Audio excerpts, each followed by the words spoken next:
Păi despre bule și despre lipsa fricii și adică nu era totul chiar despre haine, nu era?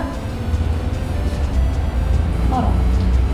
În urmă cu câteva săptămâni am fost la 2 Fashion Week-uri, la Londra și la Milano, și în amândouă mi-am dat seama, așteptându-mă să fie vorba despre haine, mi-am dat seama că nu e vorba deloc despre asta, e vorba despre energia creativă pe care fiecare om o emană în fiecare zi și pe care o aduce la un loc cu alți oameni creativi.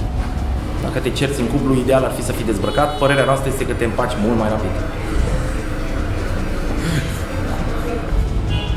Când mergi în altă țară și dai de altă temperatură, tu pleci cu tricoul și ai nevoie de cojoc. Atunci nu mai contează. Păi nici măcar când ar trebui să fie vorba despre haine, nu e despre haine.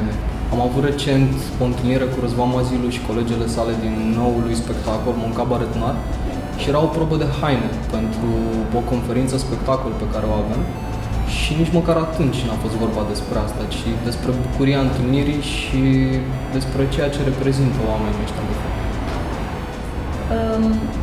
Nu am mai contat cu ce mă îmbrac atunci când am hotărât să mă dezbrac de fricile Grete și am hotărât să mă îmbrac doar în dragoste.